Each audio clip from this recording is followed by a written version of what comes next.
All right, we're going live.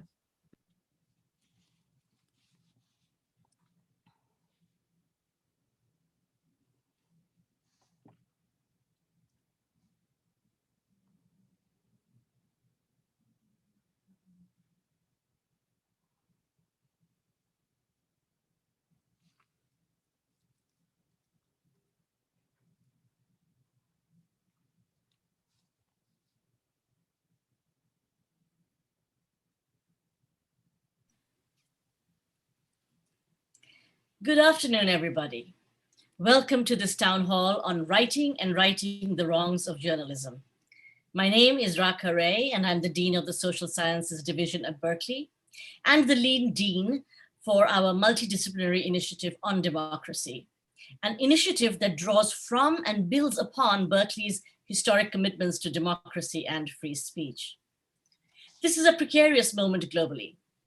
The Freedom House Index, this year's Freedom House Index notes that in 2020, a historic 45 countries overall declined in democracy. Not coincidentally, this moment is also marked by a crisis of trust in journalism. With the majority of people now receiving their information from social media platforms such as YouTube, Facebook, Instagram, Twitter, and now TikTok, these companies have moved to the very center of struggles over truth, political messaging, and news cycles.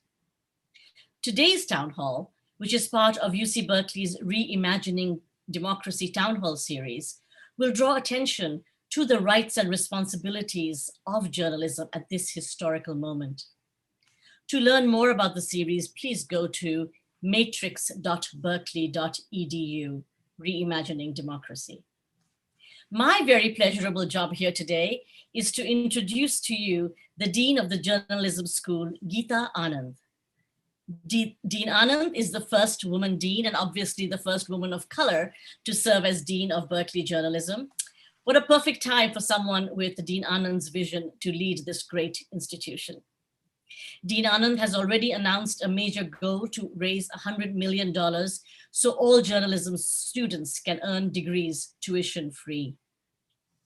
Before beginning her teaching career at Berkeley in 2018, Dean Anand was a Pulitzer Prize-winning journalist and author whose stories on corporate corruption helped win the Wall Street Journal a Pulitzer Prize in 2002.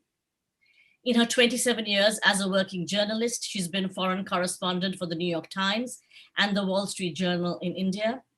And before that, while at the Wall Street Journal, she covered healthcare for many, many years. Her nonfiction book, The Cure, about a father's fight to save his children by starting a biotech company to make a medicine for their untreatable illness, was made into a film, Extraordinary Measures, starring Harrison Ford. My favorite thing about Dean Anand, of course, is that she represented India in the 1982 Asian Games and Commonwealth Games in swimming. But let me now turn the panel over to Dean Geeta Anand. Thank you, Raka, for that wonderful introduction. And thanks to our co-sponsors, the Social Science Matrix, for organizing this wonderful series. Today's panel, Writing and Righting the Wrongs of Journalism, is intended to take a critical look at the problems in our field of journalism and showcase the work of journalists who have literally transformed their area of specialty, the areas of specialty that they covered. Or in the case of Mother Jones, that pioneered a new model of journalism.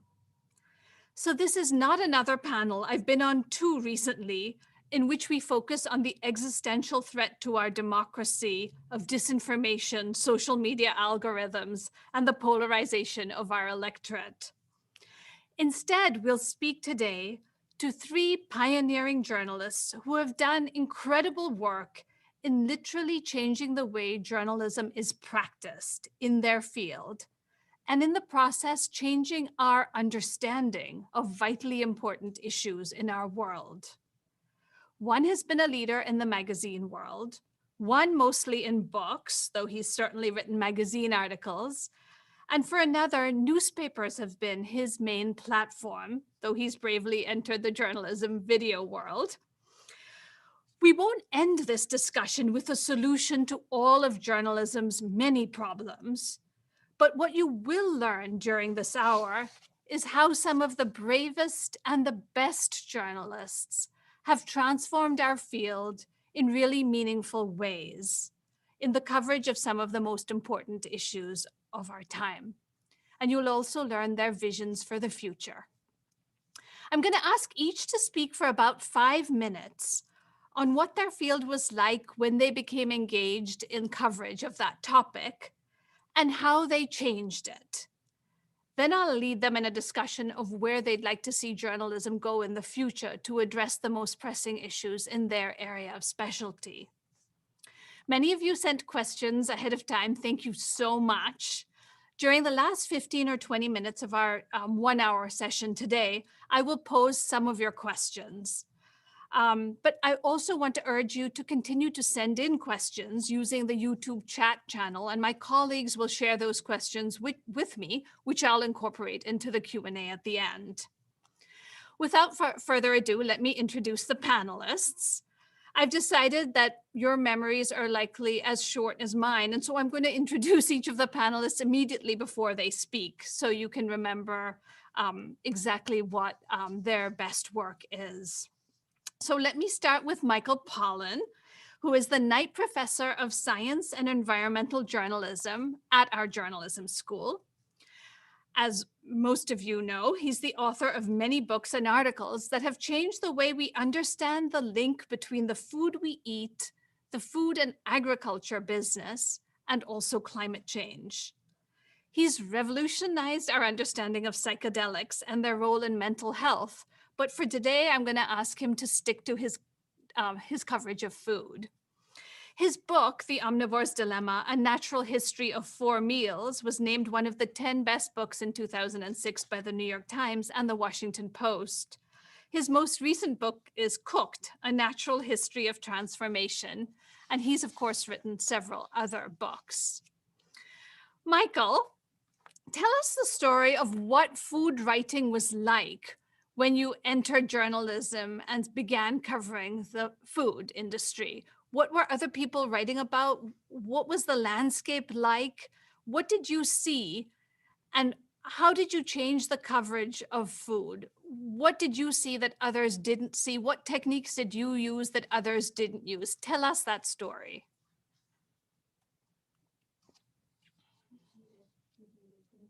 Oh, Michael, you're muted. Could you take yourself off mute? Sorry. Yeah, thank you, Geeta, and thanks for including me in this panel. I'm very pleased to be with Monica and Wesley in particular.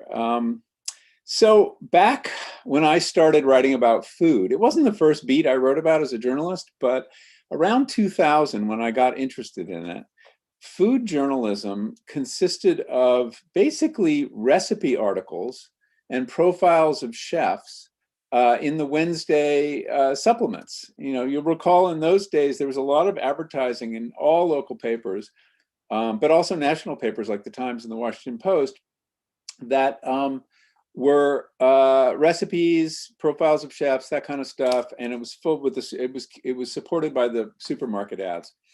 So you had food journalism, which was very frothy and pretty much trivial. There was very little attention to where food came from, or how it was produced, or the public health implications or the environmental implications. And then on the other side, you had a completely separate journalism around agriculture, which was essentially for the trade. It was a trade press. And if you wanted to learn how food was made, you had to read Beef Today or Progressive Grocer. These were the big outlets. And of course, none of us read those. And when I got interested in writing about food, agriculture, which grew out of an interest in the environment, and I started pitching stories on what was going on in farming to editors in New York. And I never got anywhere. They didn't think anyone was interested in agriculture. But I noticed when I stopped using the word agriculture and started using the word food, suddenly they were very interested. Even editors in New York City understood food and liked it and went to lunch every day to eat it.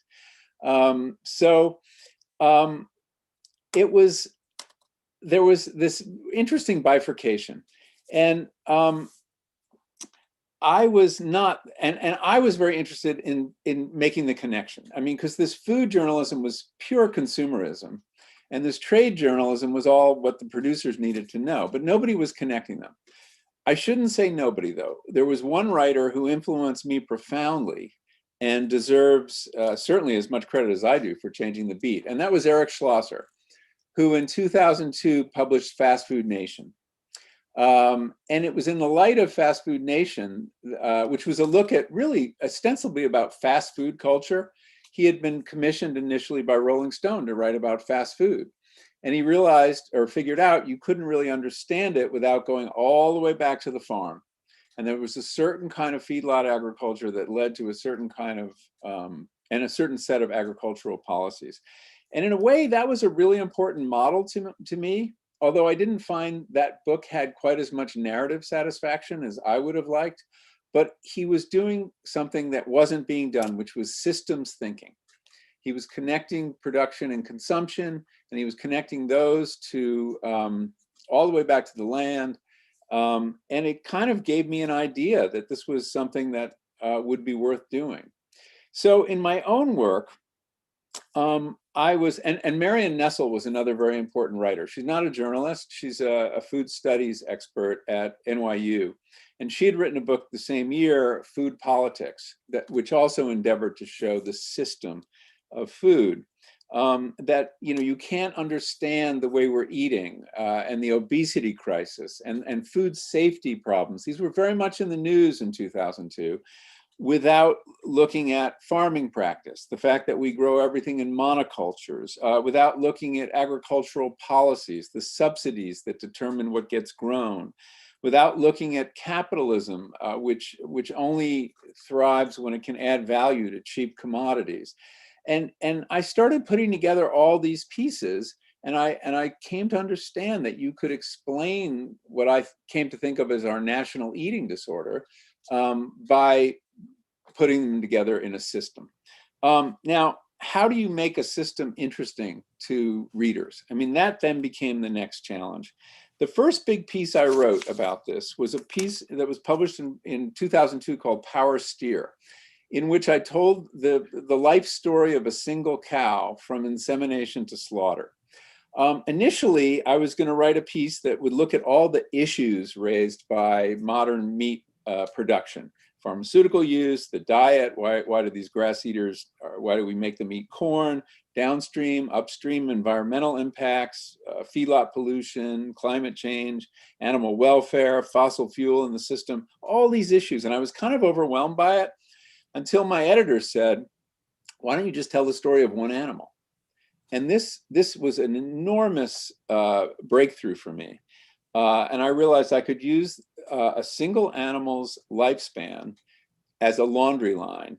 And on that laundry line, I could hang all those different issues at the appropriate place. So when we get to the feedlot, we learn about corn and the diet. And when we get to the slaughterhouse, we learn about humane practices. And I learned in the process of doing that piece, that narrative was a powerful tool to illuminate a system. And that's really been my focus ever since. What journalists do best, but do all too seldom, is connect the dots. And that's really what we need to know about something like food. But it applies certainly to politics also. It applies to so many things. And the interest of the powers that be is very often to keep things separate and keep dots unconnected, as we had not connected, the production of food from the consumption of food. But these things can only be understood as a system, and narrative, I think, is the best tool to illuminate that system. Thank you, Michael. That is so interesting to think about. Just the vitally important role of thinking about a system and using narrative in propelling the story and making it understandable. Monica Bauerlein, CEO of Mother Jones, is next. Mother Jones, the progressive magazine that is an investigative reporting powerhouse. Founded in 1976, the magazine pioneered the nonprofit news model drawing strength from being independent of advertising and modeling women's leadership at the helm for many years. In 2017, Mother Jones was named the American Society of Magazine Editors Magazine of the Year. Previously, Monica served as co-editor with Clara Jeffrey, who is now editor-in-chief. Together, they have spearheaded an era of editorial growth and innovation, marked by a tenfold growth in audience and newsroom staff. Wow, Monica, can you talk about what's missing in mainstream journalism that makes Mother Jones and its progressive investigative reporting serve such an important role? What weaknesses are there in mainstream media that Mother Jones corrects for? Tell us about journalism's weaknesses and how Mother Jones is righting the wrongs, so as to speak. Thank you, Geeta. That was a lovely, lovely introduction, and I'm blushing. And thank you, Michael, for really setting us off on a trajectory of talking about systems, because that's a great segue for me. So as a journalist who is wearing a CEO hat at the moment, I think a lot about systems. And how, as you mentioned, Mother Jones was launched in 1976, and it really came out of not only a political moment, even though that was there was an incredible amount of ferment at that time, but also a business insight.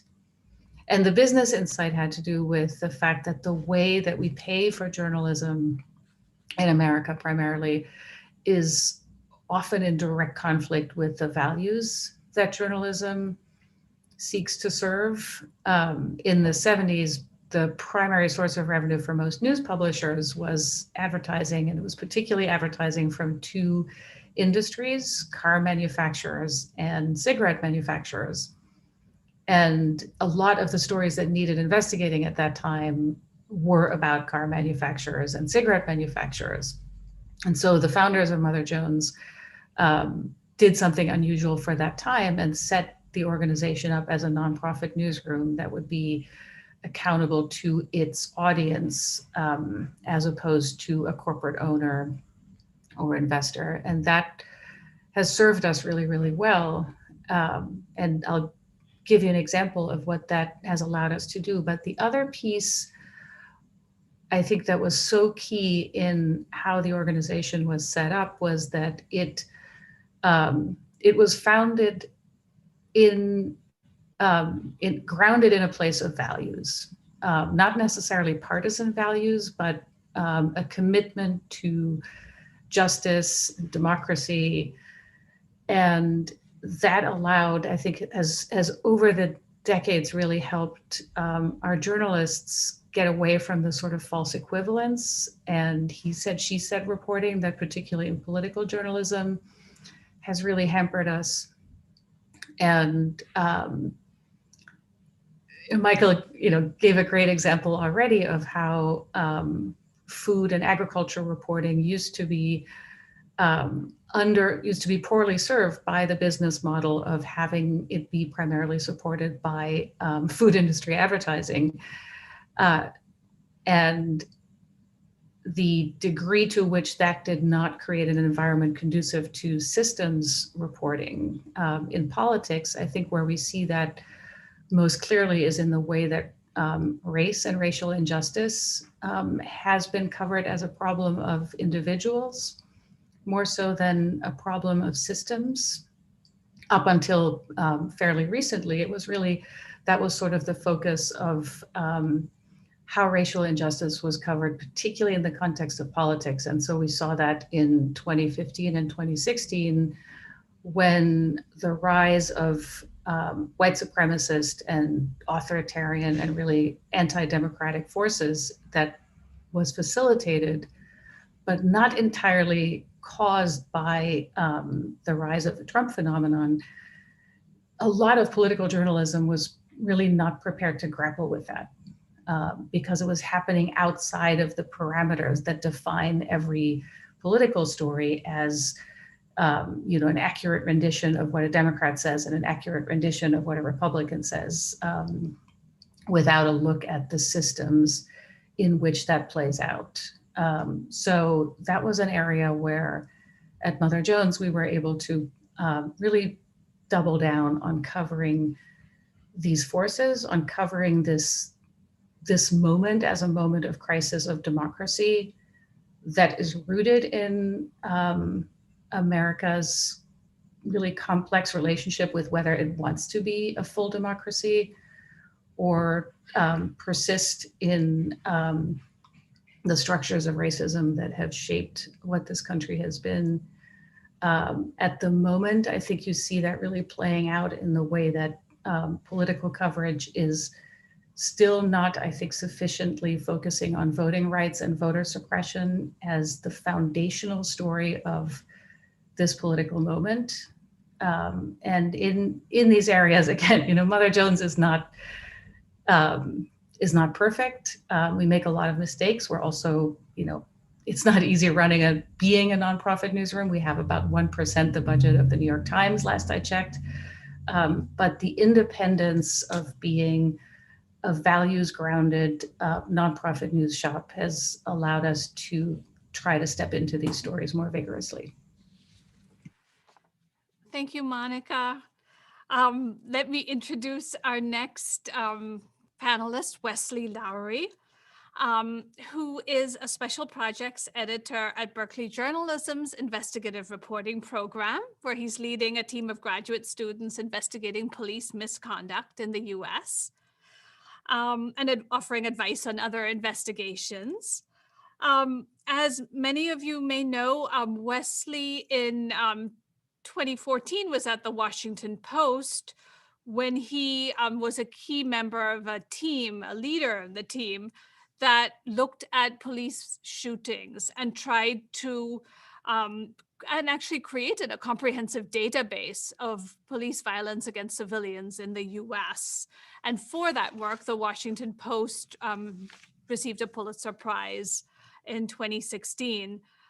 He's the author of the book, They Can't Kill Us All, Ferguson, Baltimore, and a New Era in America's Racial Justice Movement. It describes the Black Lives Matter movement in the context of US history and Wes's own personal history. Wes, welcome. Can you tell us what reporting on police violence against civilians was like when you began covering the beat in 2013, 14? I forget precisely when it was, but how was it covered then? And what enabled you and a cohort of others to see the problems differently, to do the kind of create the kind of database that enabled the whole country to see just how enormous this problem was? What did you see? What enabled you to see it? And how did you change how this beat was covered? Well, of course, I'm happy to be here. And a lot of what I'm going to say is going to build on the very astute observations of the other panelists who are here, because I think we are ultimately talking about a lot of the same things in terms of looking at systems, looking at institutions, looking at bigger stories, and trying to break away from the stenography of daily journalism, which unfortunately I think is a lot of the daily journalism that is produced. And to be clear, I think it's important that we write things down as they happen so that we know what happened. Anyone who's written a book knows how important it is to be able to figure out what this person said on this day. But that said, I do think that even with the scaling back and the cutbacks, we're certainly not in the glory days of newspapers anymore, much less local television or local newspapers. There still are a lot of working journalists. There's a lot of media. There's a bit of explosion of digital outlets. And yet what we see very often is the vast majority of journalists replicating the same handful of types of journalism. And often what we've lost is the enterprise, the investigative, the systems and structural journalism. When I switched over to covering law enforcement and criminal justice and its intersection with race and justice broadly full time in 2014, it became clear very quickly that this was a beat that needed to be covered differently and separately. Now, I want to say that, I don't ever like to claim that I changed anything, because there's always people who've done this work and you're building on top of the work they've already done. And I certainly didn't invent the idea of doing enterprise or investigative journalism on cops. That's something that's happened as long as there's been journalism. But I think that one of the key issues in this era of coverage around race and policing is that has been the vast majority of coverage has covered these stories as political stories, not as policy stories, have covered these stories as political stories, not government accountability stories. When the police kill someone, the government killed someone. It's not a issue upon which you are taking a survey of people's thoughts about. It is at its fundamental level, government accountability. The burden of proof is on the government. And I think that so often that disposition is missing. As Monica was noting, this is values-based journalism. And the value here is that people are owed accountability from their government. They're owed answers from their government, that it isn't a toss up one side and the other side. It's, well, all right, the government killed one of its citizens. Explain why that was okay. Not citizen, explain why you didn't deserve to be killed. And I think that that fundamentally and structurally changes the way you approach these types of stories. Secondarily, it changes the rigor with which you seek answers to big questions. It should be unacceptable to everyone that we don't know precisely how many people the government kills in a given year. What more foundational question could there be? And yet we know so little in terms of official data and official information about law enforcement, that we have this conversation. I remember talking to a woman who was then the Attorney General for California and is now the Vice President. And I remember talking to her about this in 2014. And she was noting, we were working on a data project. Her office was working on some data collection. And she noted that so often our quote unquote national conversation about these issues is all emotion and anecdote. And I think that it's the role of journalists in this moment to sketch out the structural realities, to probe them, to figure out what is true in big and broad ways, so that we understand what we're even talking about here. But again, I think that for me, one of my animating values is to interrogate power. Who are the powerful people? What is their obligation? Is that obligation being fulfilled? As opposed to trying to approach these stories in ways in which you go to a police shooting and you're placing the government agent with the smoking gun in his hand on the same plane as the dead taxpayer in the street. To me, as a journalist, there's a completely different burden of proof and necessity of accountability in that scenario. Thank you, Wesley. Let's turn to the future and let's start with you. Let's reverse the order now. Let's just talk about, you've stressed so eloquently the importance of holding government accountable and viewing police shootings as an occasion for asking government to explain why it is that they killed a person.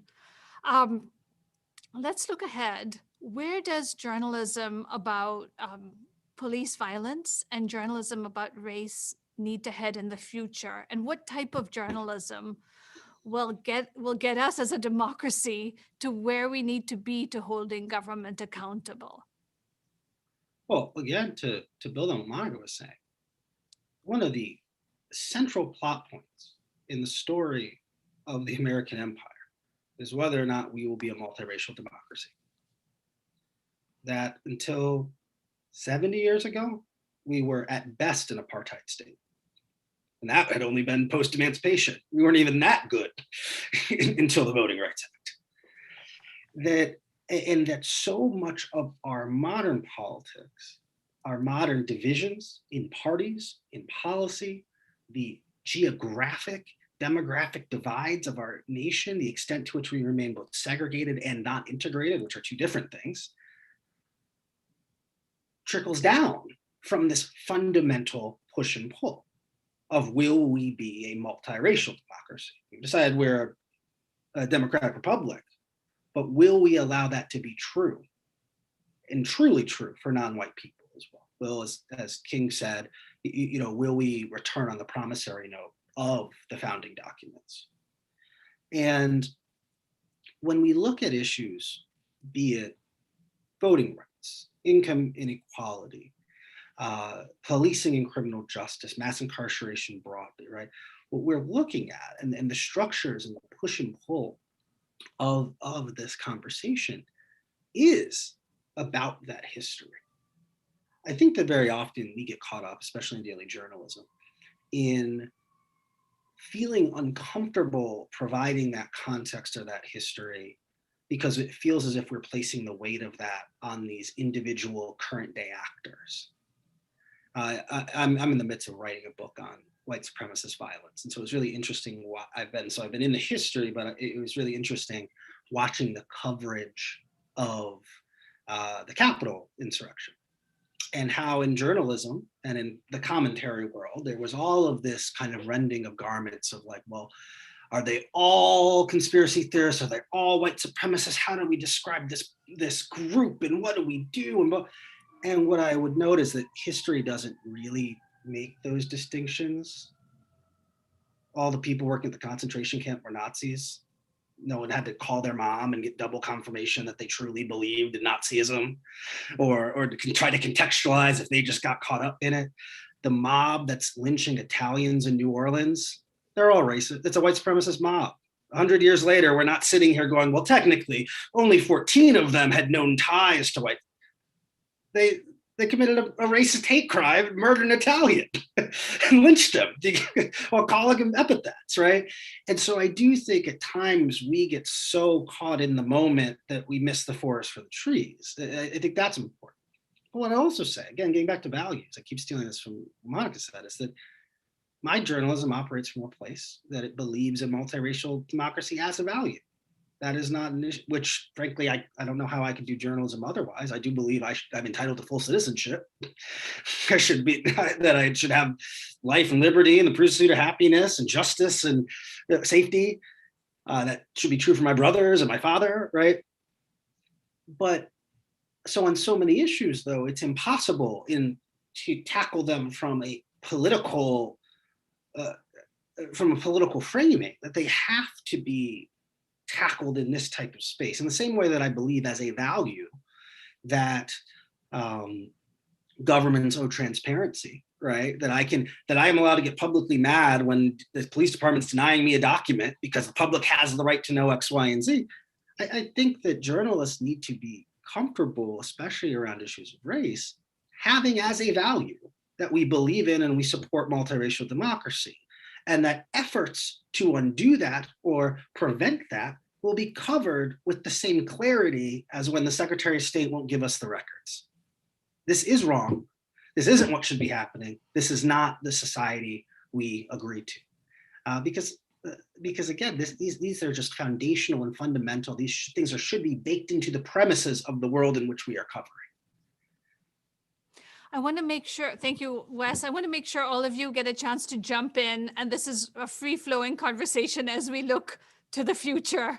So I'm going to turn now to Monica and ask her to look to the future and what journalism needs to do to meet the needs of this democracy in the future. But feel free to comment on what Wes said, and Michael, feel free to jump in at any moment and interrupt.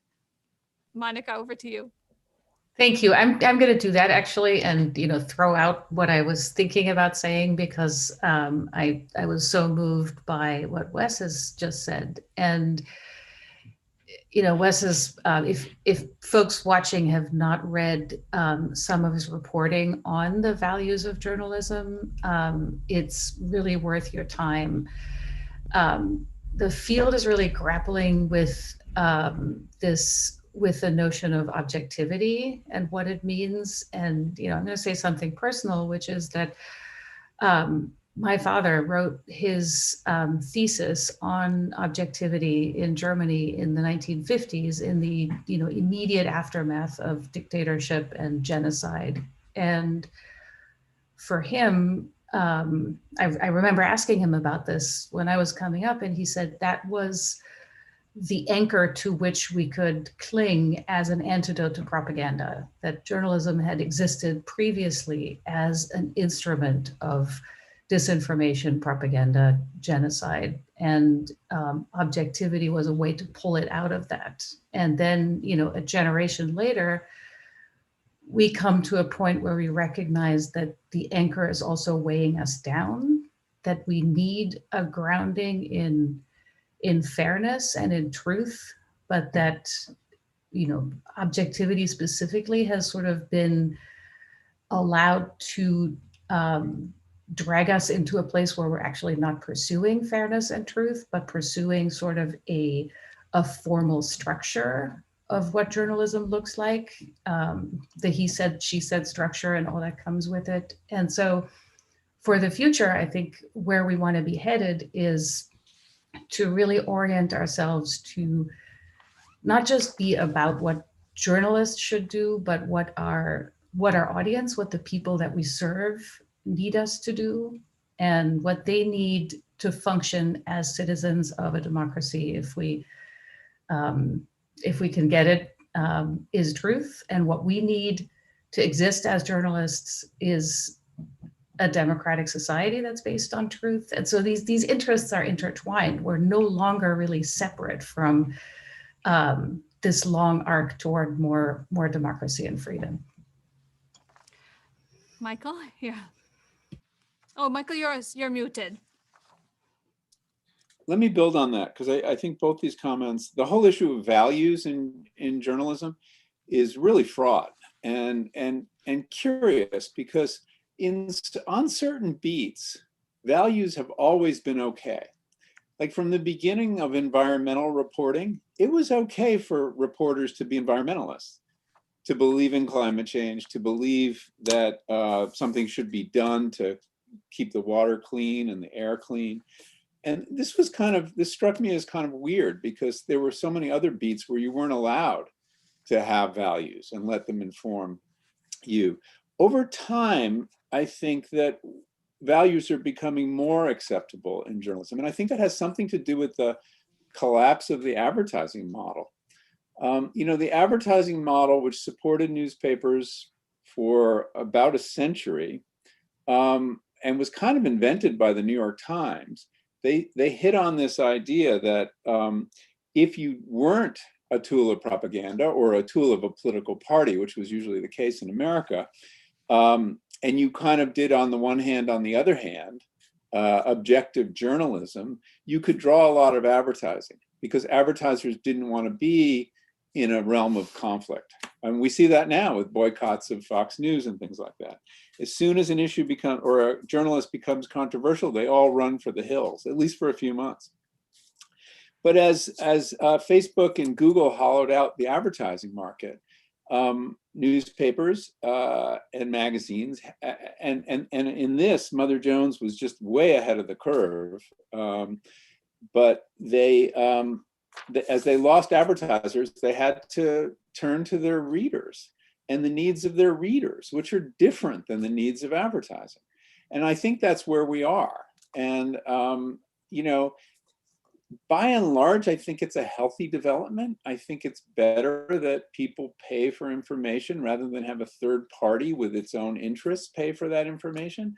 I mean, I worked as an editor at Harper's Magazine for a long time, and we didn't have a lot of advertising, but we always had to tell the airlines if we were going to write about airline safety, and then they would sit out that issue, and that would upset the business side.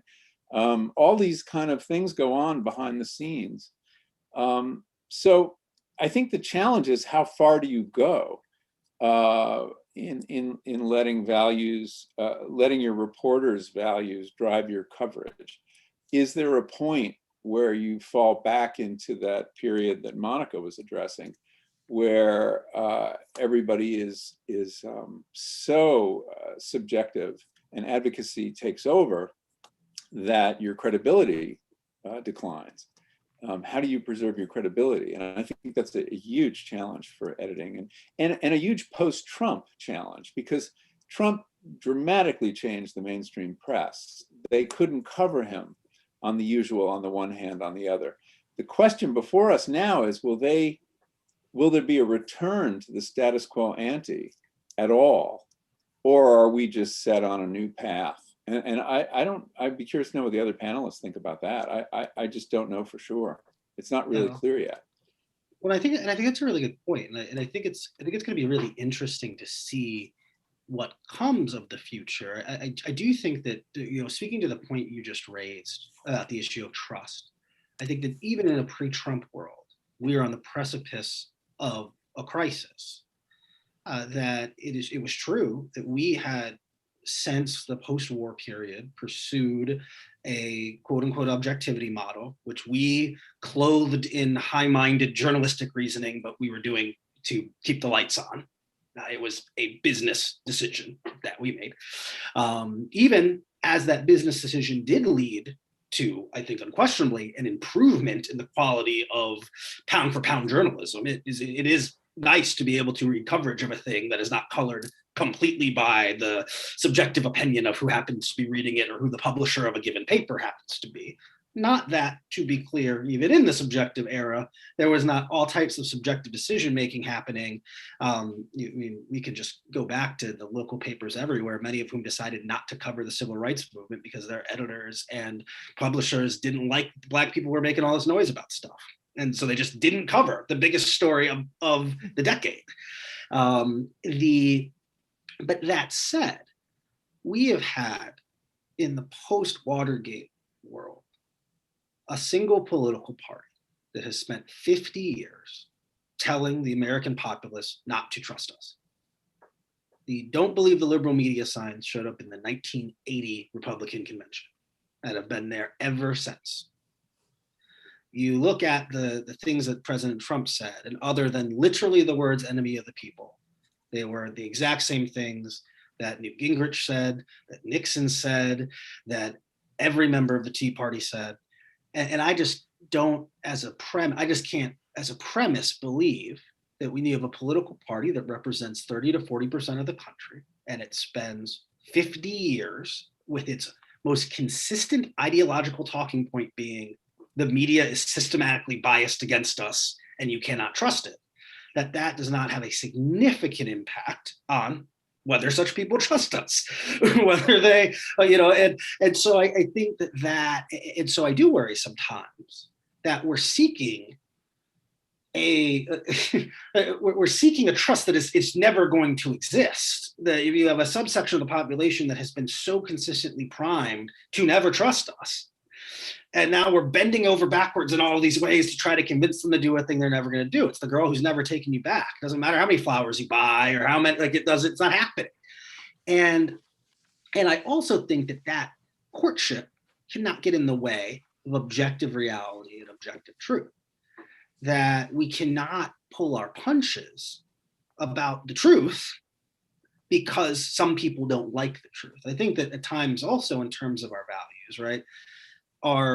It's unquestionably true that our ability to be trusted and does correlate in some capacity to the impact of our work, which is very important. Right? And so impact is one of our values. We want to do journalism that makes a difference. We also want to do journalism that tells the truth. And there are very few points in history where someone telling the truth was necessarily going to be popular. And there can be a tension between those things, right? There can be a tension between our values and our interests.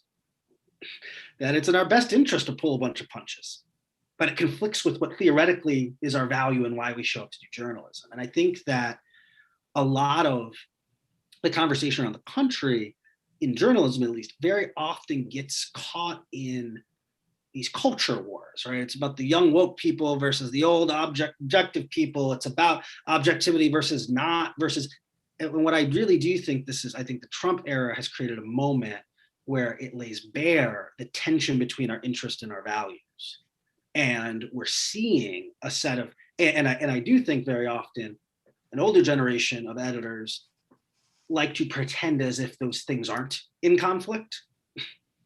There is no tension between our interests and our values. We do objectivity purely because Littman decided it was the smartest way to, not because this is how we keep the lights on.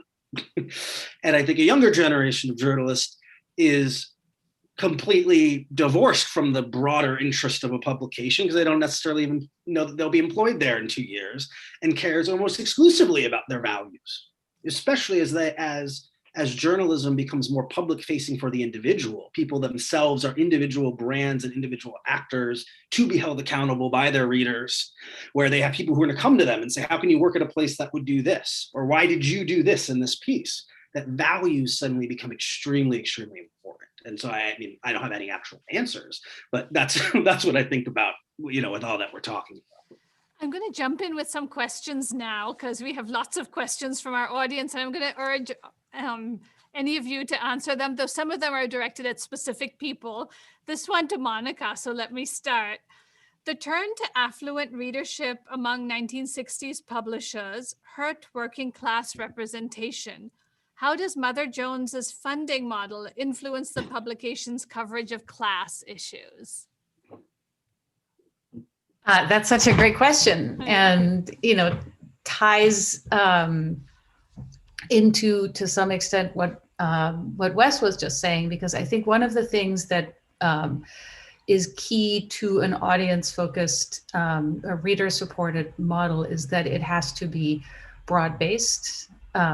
If you're entirely dependent on a small number of reader supporters, the incentives are not there to serve the broadest possible community. So at Mother Jones, there are, give or take 250,000 people who part with some of their hard-earned money to support our journalism. And I believe the potential is there for, the Times has been really successful in making that case to people. I think there's the potential for that to be part of the behavior that a lot of people do in the way that they function as citizens, the same way that people give to the causes that they support, the way that people volunteer for the causes that they support. But it's also not just a financial transaction. It's really critical that we start being much, much more in a conversation with our audiences about their values, as opposed to what we might individually believe or what we might individually bring to the stories. I think there's probably only a handful of things that I feel pretty certain about when it comes to journalism. And one of those things is that we are only going to survive if we really reset our relationship with our audiences and all of our audiences. So particularly including the audiences that have been on the margins of how journalism organizations oriented themselves in the past, because they were not so easy to monetize, or because they did not have the power and the clout that journalism sometimes gravitates to. But really having that conversation, having it be a two-way street, so that, it's not necessarily that you contribute money to the organization. Maybe you contribute a question, maybe you contribute a point of view, maybe you are a critic that helps us understand what we're doing wrong. I think those are all really critical parts of that relationship. No, I think you made such a good point. And for me, having worked at local newspapers for many years, it's been interesting how much better local small newspapers have been at engaging with their audiences than the larger ones I worked at, which become so removed and so powerful. Here's a question from the audience asking, like Wesley or Michael have found in their topical areas, climate has been covered in certain ways, but is still not breaking through to large numbers of people. How can we create a new narrative? Well, that's a tough one. I mean, my honest answer is I don't know. I think part of what needs to happen is that climate, in addition to being treated as its own beat and subject, has to be treated as part of almost every other beat and subject. It's bigger than a topic. It really is the ground of our existence and our future right now. And just speaking to the area I know best, we have seen in the last few years a new recognition that our eating choices are one of the most profound ways we affect the fate of the earth through climate change, and that what we choose to eat influences greenhouse gas production as much as, you know, what kind of car we drive or how we heat our homes. And people were not aware of this until recently. It was when Al Gore did The Inconvenient Truth in the early 2000s, there was no mention of agriculture as a driver of climate change. And it does represent somewhere between 20 and 30%, the food system.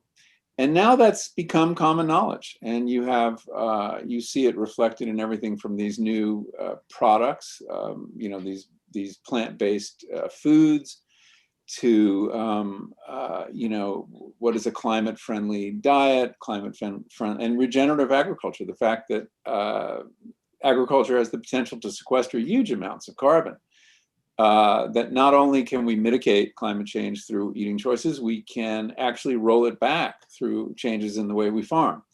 So I just think climate is one of the great meta-narratives of, you know, probably the rest of civilization. So it needs to infuse every beat.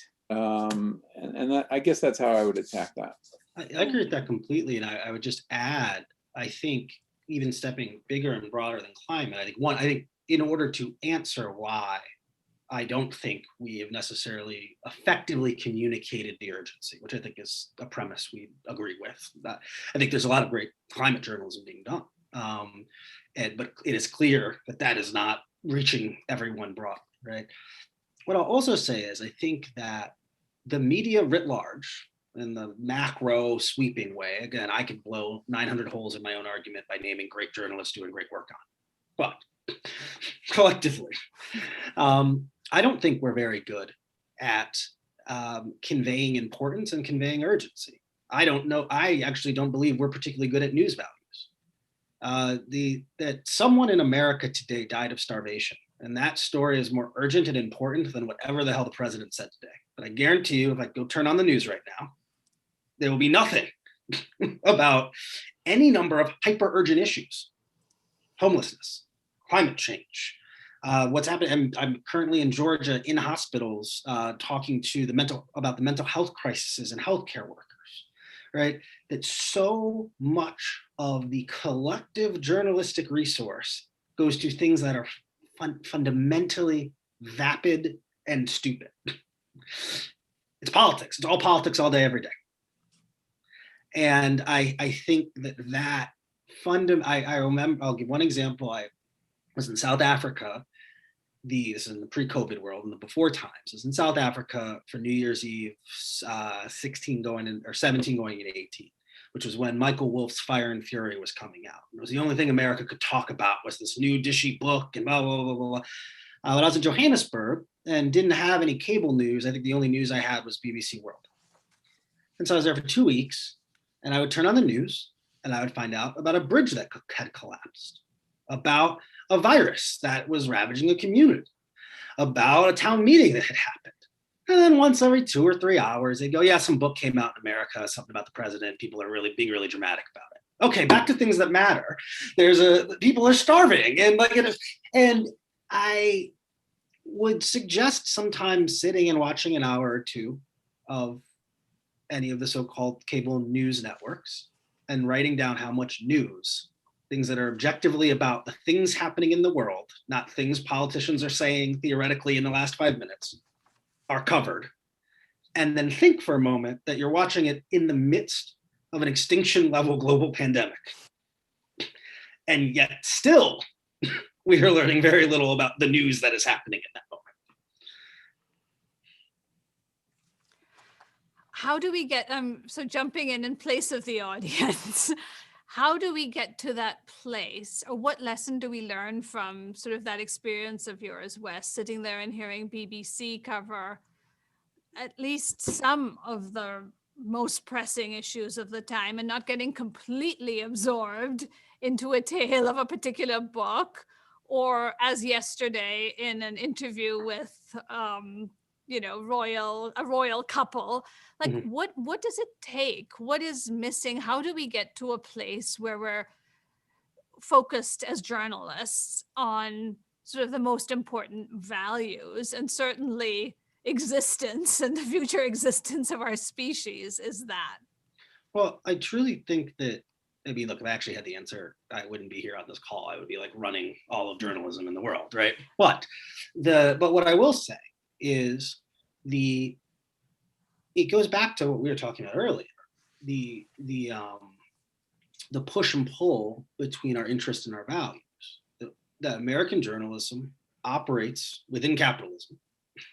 That CNN's job is to keep you watching CNN, not necessarily to inform you or tell you what's important. The New York Times and Washington Post job is to keep you subscribing, which in fact means it might not be in their interest to tell you something that's going to make you mad and unsubscribe. And I do think for a long time, the most powerful, or among the most powerful outlets in our country, the Times and the Post and the Journal and the LA Times and the Chicago Tribune and the Atlanta Journal-Constitution and the Boston Globe, were able to, because they were the most powerful voices in our media world, they were able to make enough of those trade-offs that we largely were driven by that type of thing. Today, among the most powerful voices in our news environment are cable news networks, who are objectively not making minute by minute values-based choices of what's being covered and how they're talking about things. That there used to be what they would call, especially at a time when newspapers were strong, they would call it the New York Times effect, where if a story was on the front page of the New York Times or was written about in the New York Times, it would then get covered by local journalists all over the country. That doesn't exist today. But what does exist is if CNN talks about something all day, it becomes the only thing anyone's talking about. And I think that multiplier effect has moved from the papers, who I think do a better job of values versus interest, although I certainly don't think they're the gold standard, to the cable networks, who make maybe much more commercial decisions about all types of things. And so again, I think that we, and the economic crises have not helped that. The reality of what the industry is in this moment has not helped that, right? But you have a bunch of people who are doing whatever they can do to keep the lights on, and perhaps those are not the best circumstances upon which to do the best journalism. Let me add something to that. I totally agree, and we shouldn't forget that the way you keep the lights on is entertaining people, and climate change is not very entertaining. Many important issues are not entertaining. Trump's great success had to do with the fact that he was highly entertaining, and it's remarkable we never got bored with him, and he became an addiction. But there is a counter trend in journalism right now, which is nonprofit journalism. Again, what Mother Jones has been practicing since the 70s has now a new respectability.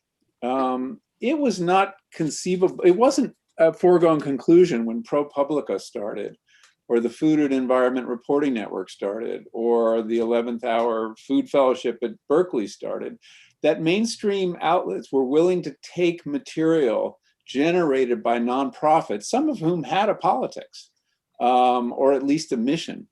But largely out of desperation, they're happy to take that material now. And you have philanthropists who deserve a great deal of credit for recognizing that journalism is not just a business, that it's critical to the survival of the republic, and deserves to be treated like any other essential of our civilization. And a great many philanthropists have come forward and have made that bet. And they're producing some really valuable journalism that is finding its way into mainstream outlets and smaller outlets. And, is one of the paths forward. Monica, we're out of time, I want to just turn it over finally to you for any final comment on the path ahead. Everyone's mentioning the nonprofit Mother Jones model as being sort of a path ahead, especially for this country, but any final thoughts? Again, values and audience. I think sometimes, whether you're nominally a for-profit or not, if what you're oriented toward is functioning as a part of a democratic society with the full vigor of the search for truth that entails. And I guess I'll also put in a word for being entertaining. because as Michael was saying at the outset, he found a way to make food systems sexy. And, broccoli can be extremely tasty if you roast it the right way and you sprinkle the red pepper flakes and whatnot. And, we all need to be, Yes. as storytellers, we should be telling good stories that make people want to engage. And, the folks on the panel here with me have been amazing at that. So let's hear it for being informative and addictive. And that broccoli process is difficult. It's hard. I let my girlfriend do it. I don't do it. I can't make the broccoli taste good. I order a pizza. I take the cheap calories, right? But what we should be doing as an industry is taking the thing that's important that our readers need and finding a way to get it down their throats. Find those chili flakes. Exactly. And instead, I do think sometimes we're hitting redial on the pizza button. and I think that's one of the major challenges facing all of us moving forward. No, I have to say that I remember the last year that I was a foreign correspondent in South Asia at the New York Times. I was sitting with our editors trying to figure out the next time we had a heat crisis, and this happened every year when 5 or 10 or 15 people died. How would we make sure it wasn't just a brief in the newspaper? It's thinking ahead and thinking systems. And so we planned, therefore, to rush to the first site of where someone had died and do like the brainstorm about what would be the most powerful way of telling that story. And we decided collectively that it would be an interactive video story. And different reporters collaborated who are experts in different types of storytelling. So to your broccoli point, it's knowing what the most important stories are, thinking ahead and planning ahead on telling powerful narratives. So on that note, thank you to our incredible panelists, real heroes in journalism, pioneers who are doing so much to change how we understand what's happening in our world. I agree with so much of what you said just about, and we believe at Berkeley Journalism that journalism is an essential public service, vital to our democracy.